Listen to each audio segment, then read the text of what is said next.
Emmerich Pressburger and Michael Powell's 1948 film The Red Shoes and Darren Aronofsky's 2010 film The Black Swan are both films that fall under the psychoanalytical film theory. Both these films explore the minds of two young artists who crumble under the pressure to succeed and experience mania and psychosis that manifest on screen because of this.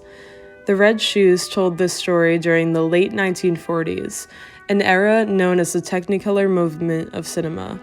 This era had very experimental cinematography, often using creative visuals and bright colors that create a more abstract, surrealist mise-en-scène. On the other hand, The Black Swan tells this story under a dark, dreary, and gloomy tone and experiments with disorienting editing and cinematography that reflects the main character Nina's internal struggle. However, despite the historical differences, both these films highlight the horrors of the dance world and how when artists are madly dedicated to their craft, their passion can turn to obsession. The Red Shoes takes place in London during the late 1940s and follows the story of Victoria Page, an aspiring ballerina that must choose between her passion for dance and her need to be loved. Victoria eventually gets into a relationship with her strict ballet teacher, Boris Lermontov. Lermontov is very controlling of Victoria and wants to sculpt her into the perfect dancer for his company. This leads Victoria to undergo extreme stress as she's forced to choose between her art and her love. Ultimately, at the end of the movie, Victoria takes her own life as she cannot choose between her passion and her love. Black Swan takes place in New York City during 2010 and follows the story of Nina Sawyers, who is a ballerina working at a prestigious ballet company run by the director Thomas Leroy. Nina, after slightly pursuing a romantic relationship with her director, lands the lead role in the company's next production, Swan Lake. But soon after she gets the part, Nina undergoes a series of events spawned by jealousy of her peer Lily and the stress that comes with being the Swan Queen. This leads her on a downward spiral into complete mania and loss of reality. And at the end, she pushes herself too far during her performance and accidentally inflicts a stab wound onto herself and ultimately suffers, but at the price of giving a perfect performance. Psychoanalytical film theory relates to these two films because of the film's ability to creatively show what the main character's internal struggles are by using abstract and disorienting cinematography. Psychoanalytical film theory mainly tries to show how the unconscious supports the reception of events in the film and justifies the ego of the character and why they do what they do. But it also is how the film and how cinema triggers an unconscious process of viewing in which the audience enjoys watching the film and can immerse themselves in the film. Psychoanalytical film theory relates to these two films because they both demonstrate creative ways to show what the main character's internal struggles are by using cinematography. This also puts the audience in a place of viewing where they no longer feel like a watcher, but rather part of the film, and even reflects topics that most people can relate to. The Red Shoes ballet dance with Victoria as the leading part, we see the ballet start to turn surrealist and abstract in cinematography, and it begins to feel like a subconscious look into Victoria's mind as an artist. And at the climax of The Black Swan, we see Nina have an imagined fight with her predecessor Lily, and Nina stabs her.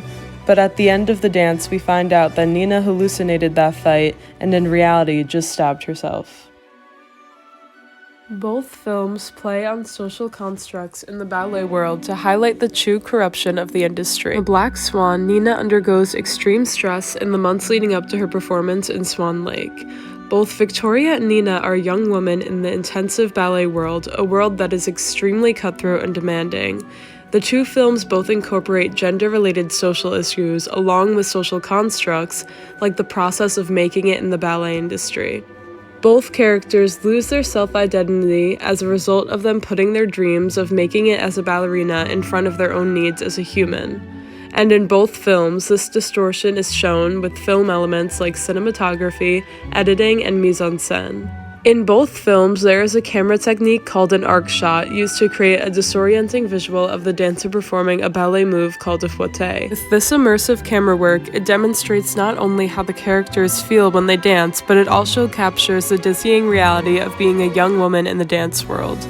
These two films also use color and lighting in a very careful and different ways. The Red Shoes uses surrealist visual effects and highly saturated colors, which not only symbolizes the overwhelming world of dance, but it also is a nod to the era of cinema it came out during when Technicolor film was still in its infancy. On the other hand, The Black Swan is almost the complete opposite of this, with its cinematography being more muted and almost completely obsolete of any bright color at times.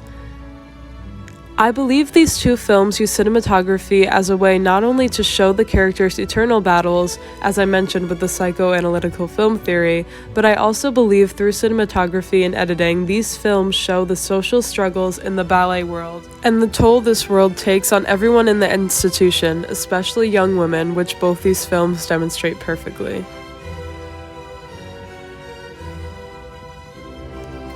Films that fall under the psychoanalytical film theory umbrella all tend to have some aspect of blurring lines between the main character's delusions and reality. This disorienting storytelling and editing technique is used in both films, but in very different ways.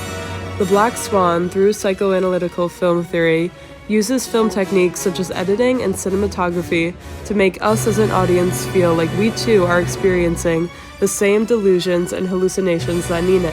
However, The Red Shoes hardly uses the psychoanalytical film theory in this way. Instead, they blur this line of reality only really when Victoria is performing on stage, with the movie almost becoming completely surrealist when she dances. I think the choice to blur this line of reality exclusively when Victoria is dancing shows just how enwrapped she is with her craft and how dance is her life. In conclusion, the psychoanalytical film theory is interpreted in very different ways all throughout the history of cinema. However, both The Red Shoes and The Black Swan use this film theory to show not only their internal battles as women in the ballet world, but also how that translates into what we viewers see on screen. These two movies tell the story of what women in ballet go through by putting you in their shoes and having you experience their point of view firsthand through cinematography, editing, and mise en scène.